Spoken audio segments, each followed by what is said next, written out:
200 hikers vanished without a trace in Appalachia between 1971 and 2019. Every single one of them signed the same trail register, and the family that checked that register every morning for 5 decades. They weren't looking for hikers. They were shopping for their next meal. Before we dive into the story, if you're watching this alone at night, you might want to turn on another light because what you're about to hear will make you question every hiking trip you've ever taken. Hit the like button and subscribe to this channel so you don't miss tomorrow's even more disturbing case. Also, drop a comment telling me where you're watching from and what time it is there. Now let's continue. The 47 backpacks hung from the cave ceiling like cocoons. Their bright colors faded to gray after years in the darkness, and when federal agents first illuminated them with their flashlights on October 3, 2019, they thought they'd stumbled into some kind of macabre art installation. But the smell told a different story, that sweet, sick combination of decay and something else that made even veteran investigators step back and reconsider their career choices. Each backpack contained a wallet, a driver's license, and a final entry in a journal that always ended mid-sentence, as if the writer had been interrupted by something that demanded their immediate attention. The Blood Mountain Wilderness area stretches across 3 states and encompasses some of the most remote terrain in eastern America, the kind of place where cell phones become expensive paperweights and where screams get swallowed by the dense canopy before they can reach another human ear. For 180 years, the Whitaker family had called this wilderness home, their land holdings growing through strategic marriages and suspicious deaths until they controlled 15,000 acres of prime hunting territory. But the Whitakers weren't hunting deer or bear, and their prey walked on 2 legs and carried registration cards from the American Hiking Association. The first documented disappearance happened in 1842 when a government surveyor named Thomas Brennan entered the region to map potential railroad routes and simply vanished along with his 2 assistants and all their equipment. Local newspapers reported it as an Indian attack, though the nearest Native American settlement was over 200 miles away, and the Cherokee had been forcibly removed from the area 4 years earlier. What the papers didn't report was that Brennan's compass was found 50 years later in the basement of the original Whitaker homestead, along with surveying tools that had been repurposed into instruments whose function investigators still refuse to officially document. The ship manifest from Glasgow dated March 1841 lists the Whitaker family as agricultural workers seeking a new life in America, but the authorities in Scotland had a different name for them, and the warrant for Patriarch Josiah Whitaker's arrest described crimes that would make modern serial killers look like amateurs. 3 families had been found in the Scottish Highlands with injuries that the local constable refused to describe in his official report, writing only that such acts against God and nature cannot be committed to paper without corrupting the very soul of the reader. The Whitakers had fled Scotland not as immigrants but as fugitives, and they brought their appetites with them to the New World. They settled in the most remote section of the Appalachian Mountains they could find, a place where the nearest neighbor was a 3-day ride away, and where the forest was so dense that even experienced hunters got lost trying to navigate it. Josiah Whitaker purchased 500 acres using money that Scottish authorities suspected came from his victims' estates, and within a year, he had married his eldest son to the daughter of a neighboring landowner who died under mysterious circumstances just weeks after the wedding. The pattern had begun again, but this time they had learned to be more careful, more methodical, and infinitely more patient. By 1860, the Whitakers controlled over 3,000 acres and had established themselves as one of the most prominent families in the region, respected for their hunting prowess and feared for reasons that no one could quite articulate. The Civil War provided perfect cover for their activities as deserters and refugees passed through the mountains in desperate attempts to escape the violence, and many of them simply vanished into the wilderness, their disappearances blamed on Confederate raiders or Union scouts depending on which story served the Whitakers' purposes better. But it was during this period that the family developed their most insidious tradition, turning their children into weapons more effective than any rifle or blade. The training began before the children could walk, with games that seemed innocent to outside observers but were actually designed to suppress empathy and enhance predatory instincts. A journal discovered in the ruins of the original Whitaker homestead, written by matriarch Sarah Whitaker between 1871 and 1889, describes in clinical detail how she would leave her infants alone in the dark for hours to eliminate their fear response, how she would reward them for catching and killing small animals with their bare hands, and how she would punish any display of mercy or compassion with isolation and starvation until they learned that weakness meant death. By age 5, Whitaker children could track a human through the forest better than any bloodhound, and by age 10, they understood that outsiders weren't really people but resources to be harvested when the opportunity presented itself. The family tree that investigators pieced together reads like a roadmap to hell, with each generation becoming more sophisticated in their methods, while maintaining the core traditions that had been passed down since Scotland. The Whitakers didn't just kill, they studied their prey with scientific precision, keeping detailed records of hunting patterns, victim behaviors, and optimal conditions for successful harvests. The trail register sat in a weatherproof box at the junction where 3 paths converged, looking exactly like thousands of others scattered throughout America's hiking trails. But this particular register had been placed there by the Whitaker family in 1971 and had become their most effective hunting tool. Every hiker who signed it provided not just their name but their hometown, their planned route, their expected return date, and often their vehicle information, creating a perfect shopping list for predators who had learned to read between the lines. Solo hikers from distant states with no local connections were marked with a small X in the margin. Couples were marked with a circle, and families were ignored entirely because the Whitakers had learned that missing families triggered massive search efforts while solo hikers could vanish for weeks before anyone noticed. Between 1971 and 2019, exactly 200 signatures in that register matched missing persons reports filed across 12 states, and investigators discovered that the Whitakers had developed a sophisticated system for monitoring their potential victims. They subscribed to newspapers from major cities under false names, searching the obituaries and social pages for mentions of their targets, confirming who would be missed and who could disappear without causing too much trouble. They monitored police band radios from a sophisticated setup in their compound, tracking search and rescue operations to know when to lay low and when to resume hunting, and they had contacts in 3 sheriff's departments who would alert them to any investigations that might venture too close to their territory. The selection criteria they followed had been refined over generations into a science that would impress behavioral psychologists if it weren't so horrifying. Solo hikers carrying expensive equipment indicated financial resources worth harvesting. Hikers who mentioned traveling for mental health or spiritual reasons suggested isolation from family support systems, and international tourists were considered premium targets because their disappearances often got lost in bureaucratic confusion between agencies. The Whitakers had learned to read body language in the trail register photos that many hikers attached, identifying those who showed signs of depression or disconnection that would make them easier to manipulate and control. But it was the 3-day rule that truly demonstrated the family's patience and planning, because they never struck immediately after a target signed the register, instead waiting exactly 3 days to ensure the hiker was deep enough into the wilderness that any screams wouldn't carry and any escape attempts would lead only to more Whitaker-controlled territory. During those 3 days, family members would shadow the target, learning their habits and routines, identifying the perfect moment when exhaustion and isolation would make resistance impossible. They knew which trail sections had no cell service, which camping spots were surrounded by natural acoustic barriers, and which times of day other hikers were least likely to appear. Former park ranger Tom Morrison had started noticing the pattern in 1998 when he realized that an unusual number of missing hiker reports originated from the same trail section,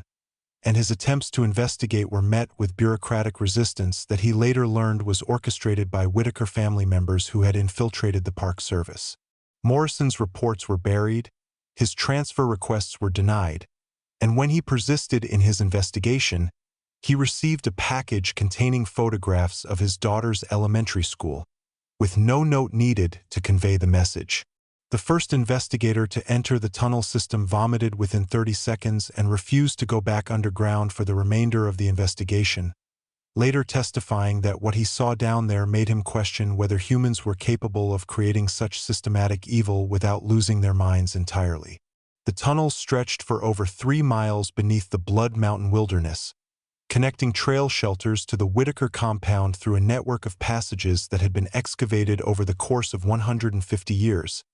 each generation adding new sections and improvements until they had created an underground transportation system designed for moving human cargo without ever breaking the surface. The natural cave system had provided the foundation, but the Whitakers had modified it with the dedication of cathedral builders. If cathedral builders had been constructing monuments to depravity instead of devotion, they had installed rail systems in the main tunnels using tracks salvaged from abandoned mining operations, allowing them to move unconscious victims quickly and silently through the darkness on modified or cars that had been fitted with restraints and gags. The engineering was sophisticated enough that water drainage had been considered, ventilation systems had been installed, and even emergency exits had been carefully concealed throughout the forest, marked by symbols that only family members could recognize. The holding chambers were carved into natural caverns along the tunnel system, each one capable of containing up to 5 people in conditions that investigators compared to medieval dungeons, but with modern touches that made them infinitely more terrifying. Solar panels hidden throughout the forest-powered LED lights that could be remotely controlled from the main compound, allowing the Whitakers to manipulate their prisoners' sense of time and reality by creating artificial day and night cycles that bore no relation to the actual world above. Food and water were delivered through automated systems that prevented any contact between captors and captives until the family decided it was time for what they called processing. Personal belongings from victims dating back to the 1950s filled 3 storage chambers that had been organized with the methodical precision of a museum archive, each item tagged with a date and location and cross-referenced with journals that documented the victim's final days in clinical detail. Wallets were arranged by year on custom-built shelving, their contents preserved in plastic sleeves like specimens in a laboratory, while clothing was sorted by size and season in a way that suggested the Whitakers had been reusing items to confuse investigation efforts. But it was the photography room that made even seasoned FBI agents request psychological counseling, with its walls covered in thousands of Polaroids showing victims at various stages of captivity, each photo dated and annotated with notes about physical condition and psychological state. The processing areas were located in the deepest part of the tunnel system where the natural rock formations provided sound insulation that no amount of screaming could penetrate, and the equipment found there was described in sealed court documents that require special clearance to access. What can be publicly disclosed is that the Whitakers had developed techniques that wouldn't be out of place in a professional slaughterhouse, if slaughterhouses processed humans and took pride in extending the process for maximum efficiency. The local law enforcement who had ignored reports about the Whitakers for 4 decades finally had to confront the reality that they had allowed an industrial-scale operation to flourish. The 23 children found during the raid ranged in age from 4 to 17, but their eyes held the same flat expression that forensic psychologists would later describe as complete emotional death, the kind of emptiness that comes from having humanity systematically removed through years of conditioning that began before they could form memories. When child services workers attempted to comfort the youngest ones, the children recoiled not from fear but from confusion, unable to process why strangers would touch them without violence, and when offered toys, they examined them with the clinical detachment of scientists studying specimens rather than children discovering playthings. The psychological evaluations revealed that these children had been raised in a carefully orchestrated program designed to eliminate normal human responses and replace them with predatory instincts that would serve the family's needs. From birth, they were subjected to what the Whitakers called hardening protocols, which included prolonged isolation in dark spaces to eliminate fear, exposure to extreme temperatures to build physical resistance, and most disturbingly, participation in family hunts from the age of 5 where they learned that humans outside their bloodline were prey animals to be tracked and harvested. The 7-year-old boy who investigators initially thought was developmentally delayed turned out to have above-average intelligence, but had been trained to communicate primarily through hunting signals and could track human scent patterns better than the FBI's own tactical dogs. The educational materials recovered from the compound revealed a curriculum that replaced traditional subjects with courses in anatomy focused on vulnerable points, psychology designed to identify and exploit weakness, and chemistry lessons centered on substances that could incapacitate without killing because dead prey was harder to transport. Mathematics was taught through calculating drug dosages based on body weight. Reading comprehension used hunting journals from previous generations as texts, and physical education consisted of endurance training designed to outlast fleeing victims in mountain terrain. The children's notebooks, written in surprisingly neat handwriting, contained essays about successful hunts with the same tone other children might use to describe summer vacations. The role of the Whitaker women in perpetuating this system proved particularly disturbing to investigators who had assumed the men were the primary predators, but evidence showed the mothers and grandmothers were actually responsible for the most crucial aspect of the operation, transforming innocent infants into weapons. Martha Whitaker, the matriarch captured during the raid, had written detailed manuals on child development that would have impressed pediatric specialists if the content hadn't been focused on creating perfect predators instead of healthy children. She documented optimal ages for introducing different concepts, techniques for suppressing empathy without damaging intelligence, and methods for ensuring loyalty to the family while eliminating any connection to outside humanity. The older children served as instructors for the younger ones in a hierarchical system that rewarded successful psychological manipulation with privileges and punished any signs of weakness or mercy with isolation and deprivation that could last for weeks. The 14-year-old girl who appeared to be the leader of the children had been groomed since birth to take over the family operations, and her journals revealed a mind that processed human suffering with the same detachment that normal teenagers might analyze algebra problems. When asked why she felt nothing while watching people suffer, she responded with genuine confusion, explaining that feeling pain for prey would be like crying over a slaughtered deer. The letter found in Martha Whitaker's possession was dated July 1994 and began with "Dearest Cousins," but what followed was a detailed report on hunting conditions across 11 different family territories spanning from Georgia to Pennsylvania, complete with victim counts, law enforcement activity levels, and recommendations for territory swaps that read like corporate merger proposals. The FBI's linguistic analysis revealed that all 11 families used the same coded terminology, referring to victims as stock, hunting as harvesting, and murders as processing, creating a shared language that allowed them to communicate openly through letters that would seem like mundane family correspondence to any intercepting eyes. The network operated like a franchise system, with the Whitakers serving as the founding family who provided training and resources to related clans in exchange for territorial respect and shared intelligence about law enforcement activities. Each family controlled specific sections of wilderness that coincidentally contained popular hiking trails,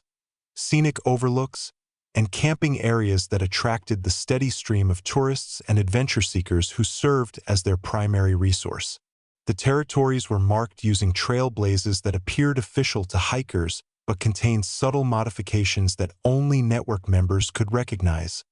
creating an invisible map of hunting grounds that stretched across the entire Appalachian Range. Communication between families had evolved from letters to coded messages in classified ads to encrypted emails sent from library computers. But the most chilling discovery was the annual gatherings that had been occurring since 1921 under the guise of family reunions at rotating locations throughout the mountains. These events, which local communities had viewed as heartwarming examples of mountain families maintaining their traditions, were actually training conferences where techniques were shared, territories were negotiated, and children from different families were introduced to ensure the next generation would continue the collaboration. The 2018 reunion photo found at the compound showed over 200 people posed in front of a banner reading, "Blessed are those who hunger," with smiles that became sinister once investigators understood what kind of hunger they were celebrating. The financial network supporting these operations revealed a sophisticated money laundering system that would have impressed organized crime investigators. with victims' assets being slowly liquidated through shell companies that operated legitimate businesses ranging from hunting supply stores to mountain craft shops. The families had learned to extract maximum value from their victims, not just taking cash and valuables but assuming identities to access bank accounts, selling vehicles to chop shops across state lines, and even filing fraudulent tax returns using Social Security numbers of people who would never complain to the IRS. The network generated an estimated $12 million annually, funds that were reinvested into land purchases that expanded their territorial control and equipment that made their operations more efficient. When the FBI presented their initial findings to a congressional oversight committee in a closed session, 3 members had to leave the room and 1 required medical attention for what was officially described as exhaustion, but witnesses said looked more like a complete nervous breakdown.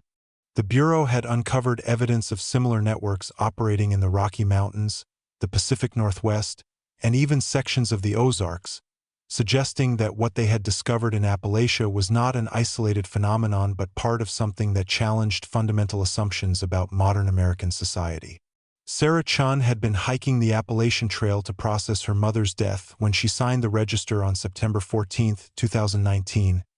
never knowing that her grief had marked her as a perfect target for predators who specialized in isolated, emotionally vulnerable prey. 19 days later, she would emerge from the tunnel system carrying a micro SD card containing 43 hours of audio recordings that would become the most damning evidence in American criminal history. Recordings she had made using a device the Whitakers hadn't noticed because they had never encountered a victim who fought back with intelligence rather than strength. Sarah had realized within hours of her capture that physical resistance was useless against people who had been subduing humans for generations. So she became something they had never encountered before, a victim who studied them while they studied her. The Whitakers had taken her on day 3 of her hike, exactly as their protocol demanded, using a combination of drugged water left at a popular rest spot and psychological manipulation that made her question her own memories of how she had ended up in their custody. She woke up in one of the holding chambers with 4 other hikers who had been there for varying lengths of time, and while the others succumbed to panic or withdrawal, Sarah began observing patterns in their captors' behavior, noting shift changes and identifying family members by their voices and footsteps. Her background in behavioral psychology, which she had studied before switching to nursing,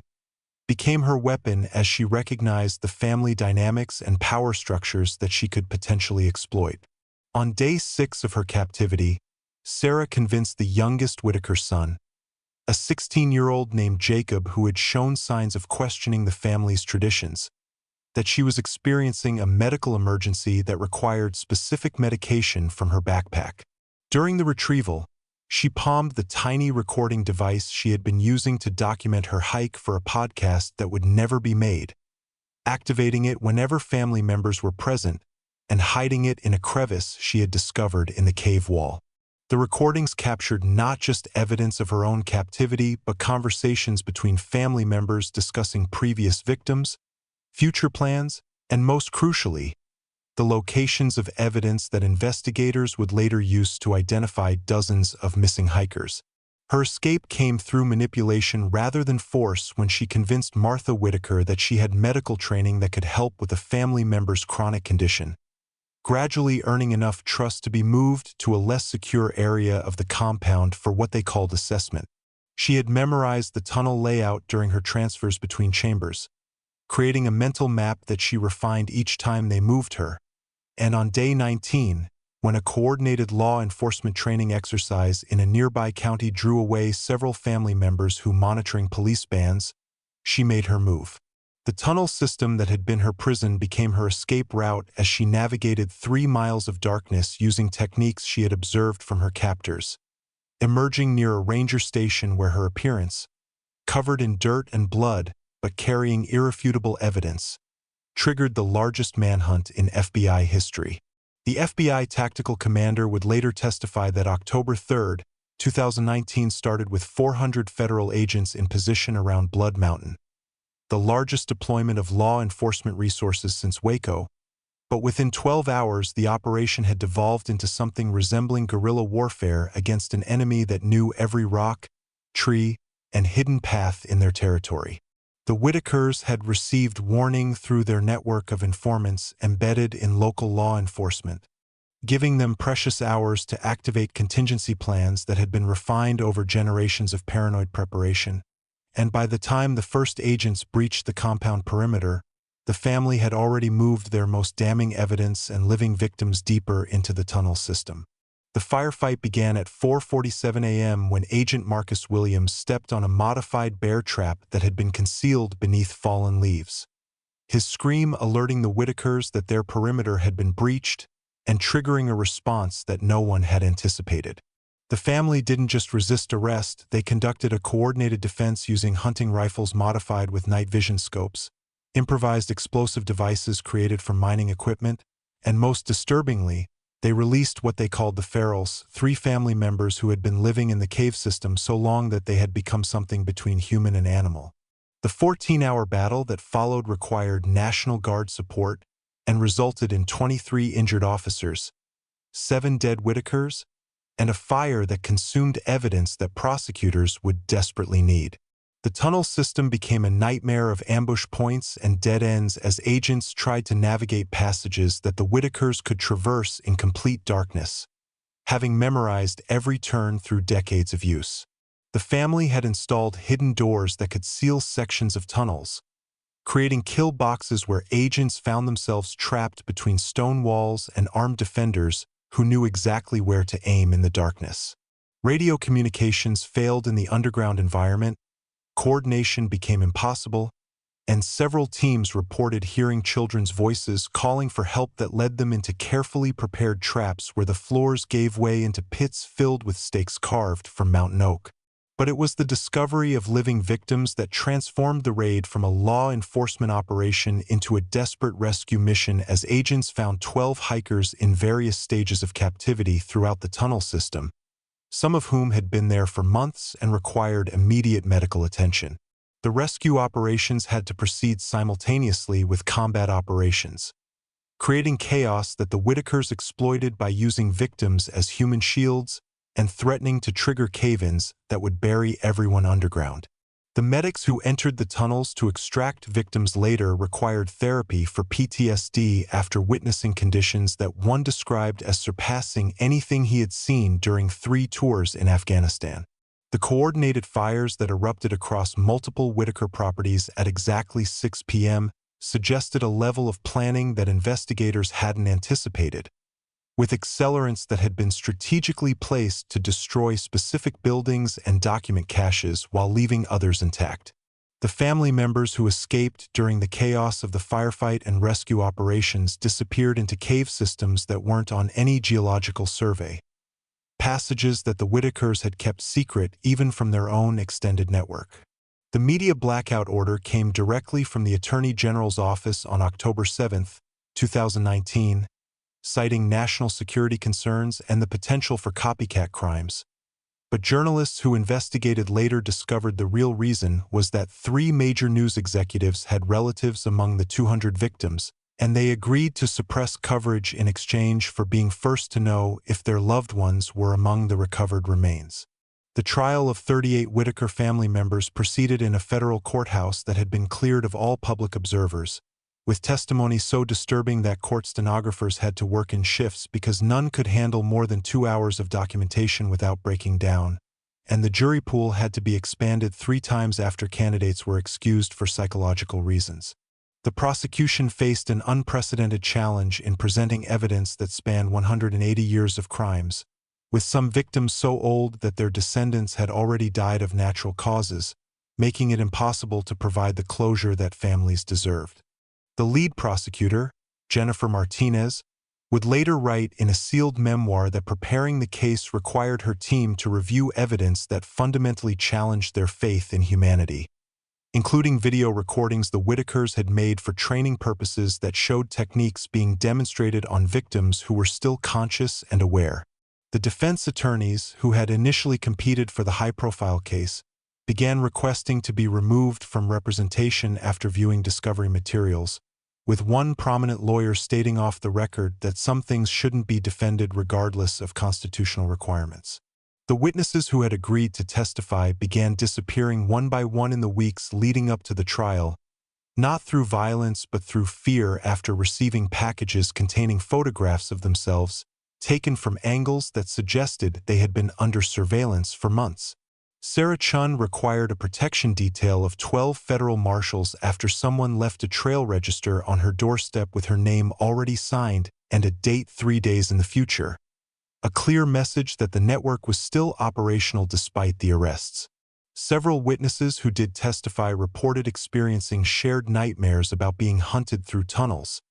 Dreams so specific and consistent that psychologists suspected they had been deliberately traumatized in similar ways to create lasting psychological bonds with their captors. The plea deals that were eventually negotiated revealed horrors that prosecutors had been prepared to leave unspoken in exchange for information about the broader network, including the locations of burial sites across 7 states and the identities of corrupt officials who had been protecting the families for decades. Martha Whitaker agreed to provide a complete genealogy of the network in exchange for her grandchildren being placed in witness protection rather than foster care. A deal that caused 3 FBI agents to resign in protest, but which ultimately led to the identification of 4 additional hunting families that had never been on law enforcement radar. The information she provided filled 47 volumes of documentation that remain classified, with only select portions released to victims' families under strict non-disclosure agreements. The final verdict, delivered on March 15, 2021, resulted in only 12 life sentences despite 247 murder charges, because the statute of limitations and evidentiary problems made older cases impossible to prosecute, leaving families to wonder if justice had been served or if the system had failed them once again. The 14 Whitaker family members who vanished during the raid remain on the FBI's most wanted list, though the Bureau refuses to acknowledge the task force dedicated to finding them or the budget allocated to monitoring the 37 trail systems that have been quietly closed without public explanation. Park rangers across 12 states have reported finding fresh trail registers installed at remote junctions, identical to the one that had served the Whitakers for decades. And though federal agents remove them within hours of discovery, new ones appear with disturbing regularity. The signatures in these registers match missing persons reports that local law enforcement is instructed to forward directly to a federal database that officially doesn't exist, part of an ongoing operation that the government insists ended with the trials in 2021. The most recent disappearance that fits the Whitaker pattern occurred just 6 months ago when Jennifer Park, a solo hiker from Seattle, vanished from a section of trail in North Carolina that had been reopened after extensive safety reviews.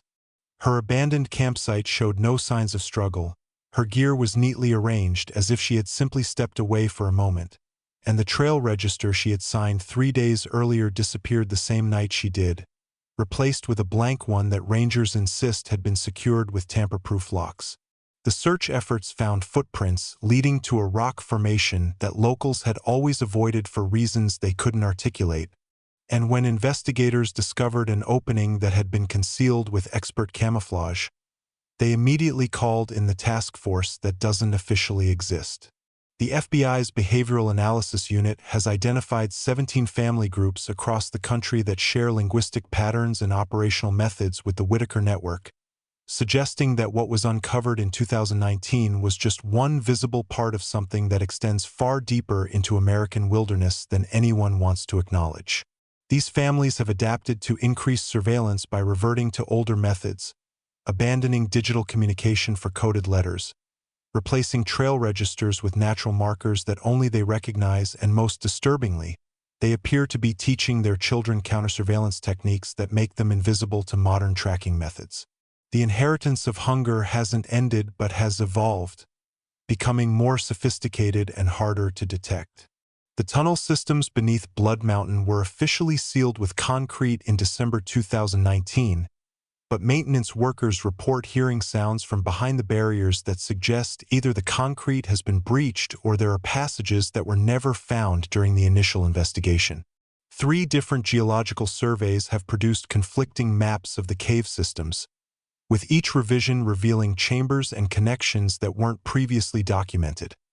as if the mountains themselves are conspiring to hide their secrets. Local residents have reported seeing lights moving through the forest at night in patterns that match the old Whitaker hunting formations, though investigators find no evidence when they respond to these calls. What keeps investigators awake isn't just the 14 missing Whitakers or the 17 similar families or even the hundreds of victims who were never recovered,